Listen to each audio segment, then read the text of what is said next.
Hello viewers, अस्सलाम वालेकुम। मैं वसीम सादिक कुरैशी। वीवर्स, उर्दू है जिसका नाम, इसका चौथा पार्ट है और इसमें हम अल्लामा इकबाल के बारे में कुछ मुख्तसर सी मालूमात देखेंगे। तो चलिए शुरू करते हैं हमारा आज का वीडियो। इकबाल, अल्लामा इकबाल उर्दू के एक बड़े शायर थे। इनकी पैदाइश 9 नवंबर 1877 में हुई। बहुत सी जगहों पर इनकी पैदाइश को 1873 भी लिखा जाता है। आप सियालकोट में पैदा हुए। उन्होंने इब्तिदाई तालीम रिवाज के मुताबिक मकामी स्कूलों में हासिल की। वो बचपन से ही बड़े ज़हीन और मेहनती थे। इंट्रेंस का इम्तिहान इम्तियाजी हैसियत से पास किया। बीए की डिग्री लाहौर से हासिल की। इसके बाद एमए नुमाया कामयाबी से मुकम्मल किया। इकबाल पहले ओरिएंटल कॉलेज और बाद में गवर्नमेंट कॉलेज लाहौर में फलसफे के प्रोफेसर मुकर्रर हुए। उन्होंने कैम्ब्रिज यूनिवर्सिटी में फलसफे की तालीम हासिल की और ईरान के फलसफे के मुतालिक जर्मनी से पीएचडी की डिग्री मुकम्मल की।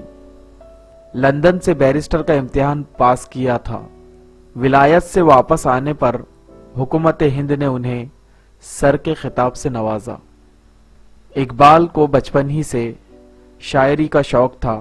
ज़माने तालिबे इल्मी ही से उनकी शायरी की धूम मची हुई थी।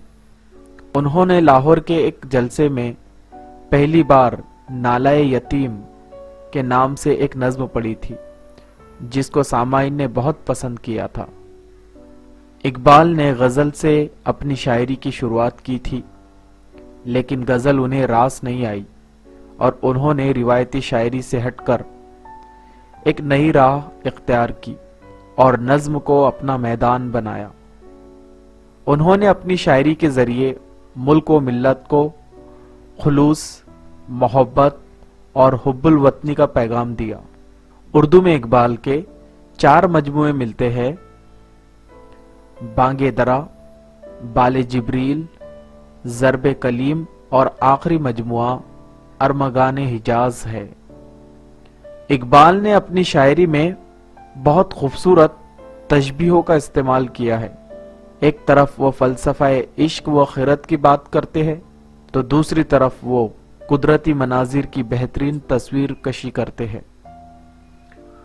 उन्होंने बच्चों के लिए आम मौज़ूआत पर बहुत सी छोटी छोटी नज़में लिखी, मसलन बच्चे की दुआ, तरानाए हिंदी, माँ का ख्वाब, हमदर्दी वगैरह। इकबाल का इंतकाल 21 अप्रैल 1938 में हुआ। तो वीवर्स, ये थे इकबाल, जिनके ताल्लुक से हमने बहुत ही मुख्तसर सा बताया है। इंशाअल्लाह इनकी तफसीलात में वीडियो हम आगे बनाएंगे। आप हमारे इस चैनल को सब्सक्राइब कीजिए, इस चैनल पर विजिट करते रहिए, ज़्यादा से ज़्यादा लोगों में इसको शेयर कीजिए और हमें दुआ में याद रखिए। अस्सलाम वालेकुम।